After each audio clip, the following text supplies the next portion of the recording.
जो लोग गरीब के रोटी को समझेंगे, जो लोग गरीब के घर से निकलेंगे, वो न बिहार के लिए कुछ कर पाएंगे। ये तो लोग चांदी के चम्मच लेकर निकले हैं। 2014 के पहले ईवीएम आ गया था, अगर 2014 के बाद ईवीएम आया था तो कहते लोग ईवीएम इसीलिए आया है कि सरकार नहीं जाएगा। अपराधियों को आप सांसद या विधायक बनाइएगा। आज आप विधायक बनाइए, कल हम फलनवा के आदमी, हम चिलनवा के आदमी हैं। अगर क्रिकेटर अच्छा खेले होते तो क्रिकेटर खड़ते ही राजनीति के मैदान में थोड़े आए होते, राजनीति के पिच पे आकर वो भी आउट ही हो जा रहे हैं। जब आरजेडी के सरकार था तो यहाँ वोट को पड़ता था किसी और का, जीतता कोई और। मोदी जी का सरकार सबका साथ और सबका विकास और सबका विश्वास की सरकार है। नमस्ते, मेरा नाम नीतीश ठाकुर। एक बार फिर आप द न्यूज़पेपर देखना शुरू कर चुके हैं। इस वक्त मैं बरहरिया विधानसभा में हूँ और अगर आप मेरे पीछे देखेंगे, थोड़ा भाइयों स्थान दे दीजिए, तो पीछे की तरफ हनुमान जी का मंदिर है बढ़िया, और यहीं पे कुछ लोग बैठे हुए थे, हनुमान जी का पूजा पाठ कर रहे थे, भगवान की पूजा पाठ कर रहे थे। तो मैंने कहा कि चुनावी मौसम है, तो अगर पीपल के पेड़ के नीचे पत्रकारिता हो जा रही है, मार्केट में पत्रकारिता हो जा रही है, तो एक आध लोगों से मंदिर पे भी बातचीत की ही जा सकती है। तो उसी के लिए मैं यहाँ पे आया। मैंने कहा लोगों से बातचीत की जाए। बहुत सारे भाई हैं यहाँ पे। क्या नाम हुआ साहब? राजकिशोर प्रसाद। राजकिशोर प्रसाद जी, इधर आ जी। मुझे बताइए, बिहार चुनाव को किस तरीके से देख रहे हैं आप? क्योंकि आप तो युवा ही लग रहे हैं, यंग हैं। जब राहुल जी युवा हो सकते हैं तो आप भी हो सकते हैं। किसकी सरकार बना रहे हैं? अब 52 साल 55 साल के आदमी युवा हो सकते हैं। तो 54 साल हो गया है, 6-7 साल के बाद वो भी वृद्धा पेंशन के लिए लाइन में लगेंगे। अच्छा, ठीक है, तो युवा हैं। अब तो भारत के लोग कह रहे हैं युवा हैं जो कि 6-7 साल के बाद वृद्धा पेंशन के लिए वो भी अप्लाई करेंगे। एक बार 2000 के लिए लाइन में लगे थे, अब वृद्धा पेंशन के लिए वो लाइन में लगेंगे। और बिहार में युवाओं के लिए तो बाहर ही चल रहा है, रोजगार का एकदम पिटारा खुल चुका है बिहार में। ये आप तंज वे में बोल रहे हैं कि हकीकत है? नहीं, हकीकत है। ये जो एनडीए की सरकार है, इसमें रोजगार तो एकदम भंडारा खुला हुआ है। अच्छा, ठीक है, इसमें कहीं दूरा नहीं है। ये एनडीए की सरकार है कि आज 125 यूनिट बिजली फ्री मिल रही है, जिसकी देन है कि बहुत से घरों में बिजली का बिल नहीं जमा हो रहा है। अच्छा। 70% घर में बिजली बिल नहीं जमा हो रहा है, 30% घर है जो बिजली बिल जमा कर रहा है। इसलिए 125 यूनिट फ्री है, तो जिसको कम खपत है तो उसको तो बिजली फ्री। आपको 400 वृद्धा पेंशन था, 1100। ठीक है, महिलाओं के लिए आप 10,000 रुपया जीविका दीदी के थ्रू 2 लाख रुपया आपको 6 माह बाद मिलेगा। ठीक है, ममता रसोईया आशा के लिए भी पेंशन बढ़ गया।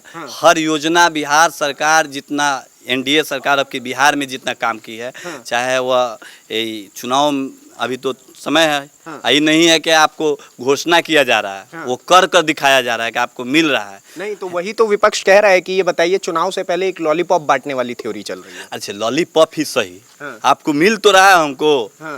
अब तेजस्वी यादव युवा हैं और माई बहन योजना लेकर आ रहे हैं। माई बहन वो भी तो योजना लेकर के, तो माई बहन योजना देखिए कितना अच्छा है। माँ उनकी मुख्यमंत्री, ठीक है, विधायक कभी नहीं हुई, कभी लड़ी थी विधायक, डायरेक्ट मुख्यमंत्री हो गई। माई बहन योजना, उनकी बहन रोहिणी आचार्य छपरा से लोकसभा के सीट ली, माई बहन योजना। मीसा भारती राज्यसभा के सांसद, उसके बाद पाटलिपुत्र से सांसद, माई बहन योजना। अपने डिप्टी सीएम भी हुए और विपक्ष के नेता है। ये माँ बहन योजना तेजस्वी जी का है। रोजगार कह रहे हैं कि हम दिए हैं, तो भी बता दें नीतीश तेजस्वी यादव जी बिहार के सीएम कब हुए कि रोजगार आप दे दिए। ठीक है, अब ऑलरेडी उनका डिग्री जो है वो तो लोग कहते हैं 9वीं फेल, 9वीं का भी उनके पास सर्टिफिकेट नहीं है। उनसे तो पढ़े लिखे हैं तेज प्रताप यादव। तो अच्छा, एक बात बताइए, उनसे आप पढ़े लिखे की बात कर रहे हैं, तो प्रधानमंत्री जी की भी डिग्री पे सवाल उठा दिया जाता है। प्रधानमंत्री जी की जो डिग्री है, अगर वो सवाल उठा रहे हैं तो उनका भी गूगल बता रहा है कि 9th नहीं किए हैं।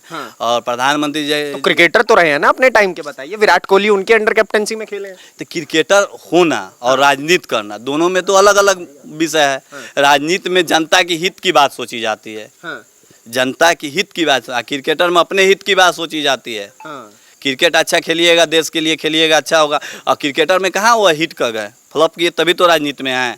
अगर क्रिकेटर अच्छा खेले होते तो क्रिकेटर खड़ते ही राजनीति के मैदान में थोड़े आए होते, राजनीति के पिच पे आकर वो भी आउट ही हो जा रहे हैं बेचारे। आउट हो जा रहे हैं राजनीति की पिच पे, आउट हो जा रहे हैं। क्या देखिए, अभी कितना बढ़िया रैली निकाले पड़े हैं, वोट बचाओ अधिकार यात्रा करके। एकदम देखिए कहाँ दरभंगा से लेकर के आपके छपरा के पास वाले लोकसभा छपरा में भी आए।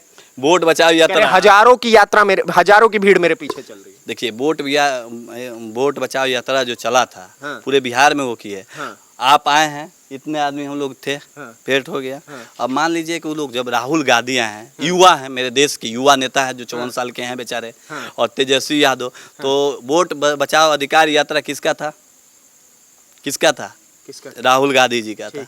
राहुल गांधी जी आए थे, वो वोट बचाओ या अधिकार यात्रा में नहीं आए थे, वो आए थे अपना प्रेशर बनाने के लिए आरजेडी पे, ताकि कि मेरा गठबंधन के सीट ज्यादा मिले। अच्छा जी, वो अपना प्रेशर बनाने आए थे कि मेरा सीट ज्यादा मिलेगा। अच्छा। लेकिन हाईजैक कर लिए मुकेश सहनी और तेजस्वी यादव कि नहीं हम भी रहेंगे, ठीक है।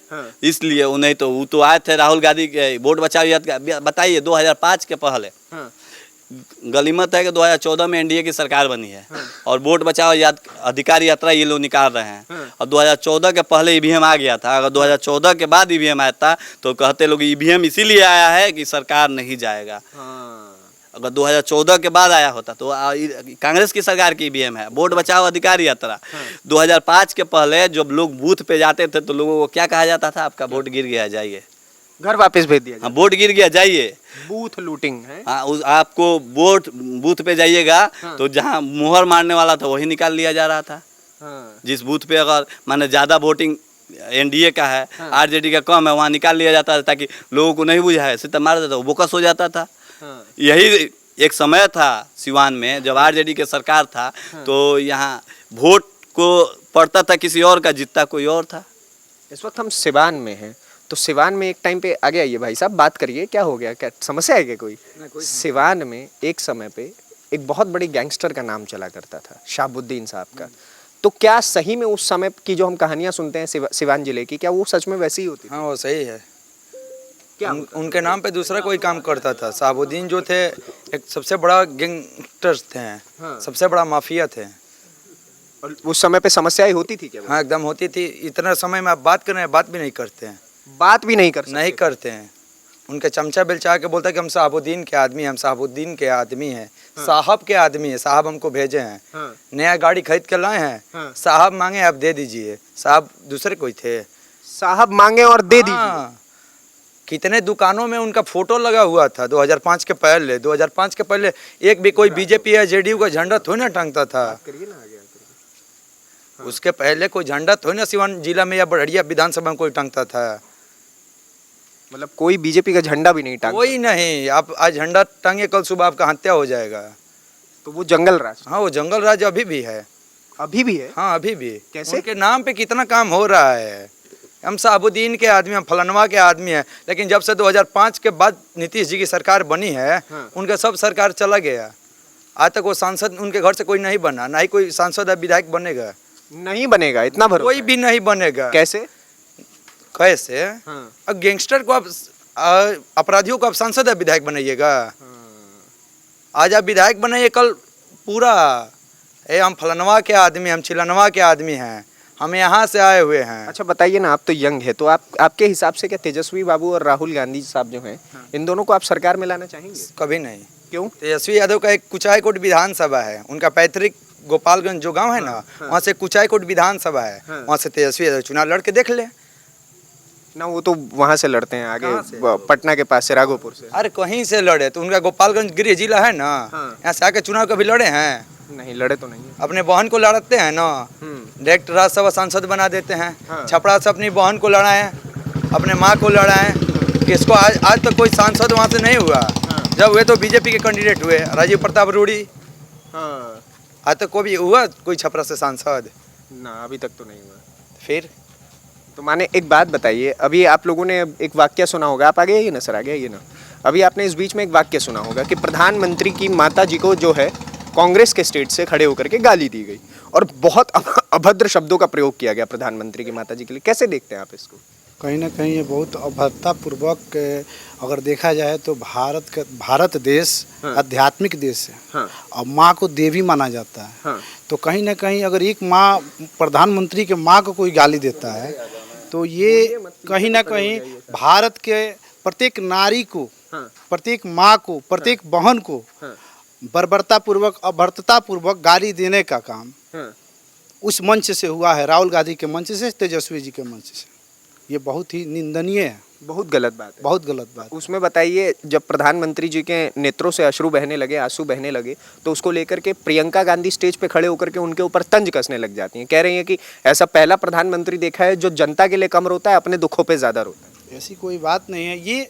ये हम सब के लिए बड़ी सौभाग्य की बात है कि भारत को ऐसा संत प्रधानमंत्री मिले हैं। संत प्रधानमंत्री हाँ, जो कभी प्रचारक के रूप में हाँ, घर घर भारत के लिए, हाँ, भारत माता के लिए, माँ भारती के लिए हाँ, घर घर वो बहुत बार बोल चुके हैं मंच से और टीवी में कि हम ये घर घर भीख मांग कर खाना खाएं। ये सत्य बात है कि आज इनके घर 4 रोटी खाना है और कल उनके घर 4 रोटी खाना है। वो प्रचारक जीवन में रहे हैं नरेंद्र मोदी जी। हाँ। और तब जाकर बहुत त्याग किए, अपने परिवार को भी मैंने त्याग, इस देश के लिए वो कुछ किए हैं, आपको लगता है? बहुत कुछ किए हैं इस देश के लिए। बताइए, तो अगर मैं अभी आपके विधानसभा में खड़ा हूँ तो क्या आपके बिहार के लिए क्या कर दिया उन्होंने, नरेंद्र मोदी ने? बिहार के लिए क्या नहीं किए हैं ये पूछिए ना। अभी तो फिलहाल जो बैसाखी में भी हाल ही में जो आए, कितना बड़ा हम लोग को सौगात दे गए। उसके बाद से अभी बिहार सरकार का भी देख लीजिए, नरेंद्र मोदी का देख लीजिए। सबसे बड़ा स्टैंड जो क्लियर है हमारे राष्ट्रवादी नेता, उनको बोलिए।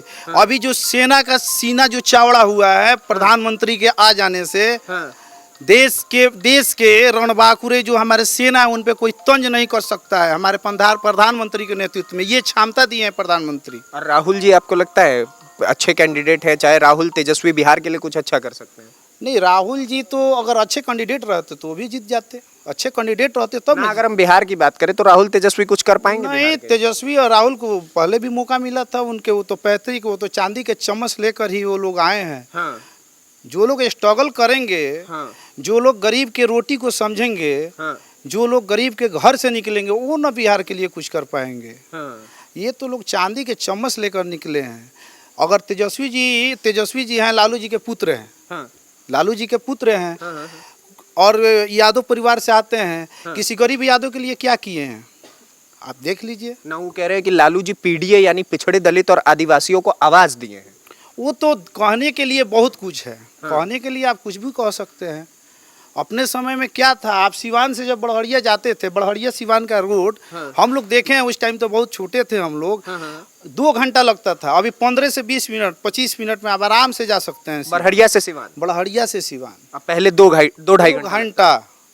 बाकी जो था जंगल राज था ही। लाइन बिजली का तो कोई समस्या ही नहीं था उस टाइम। दिख ही नहीं रहा था। दिख ही नहीं रहा था। दिख ही नहीं रहा था। अब कितना देर रहता है? अब तो अच्छा खासा रहता है। अब रह गया कि कहने टेक्निकल फॉल्ट कहीं कहीं हो जाता है। अभी मेला का माहौल भी चल रहा है, तो कहीं कहीं टेक्निकल इशू हो जाता है, लेकिन लाइन रहता है। टेक्निकल इशू हो सकता है व्यवस्था में, लेकिन लाइन रहता है। सरकार में किसको बिठा रहे हैं? सरकार में हमारे अभी नीतीश कुमार हैं एनडीए के पक्ष में, तो फिर नीतीश कुमार ही रहेंगे। नीतीश कुमार ही रहेंगे जी। और एक बात बताइए, अगर मैं आपके विधानसभा की बात करूं तो किसको बिठा रहे हैं? और विधानसभा में अगर देखा जाए तो हम लोग तो बार बार इसके पहले भी बोल चुके हैं कि ये दुर्भाग्य की स्थिति है कि यहाँ पे एक बार भाजपा को भी मौका दिया जाए। अच्छा, इस विधानसभा में आप भाजपा को चाहते हैं? भाजपा को मौका दिया जाए। हाँ। इसके पहले 3 टर्म में एनडीए कैंडिडेट जदयू का रह चुके हैं, तो 2 टर्म जीते और 1 टर्म हार गए।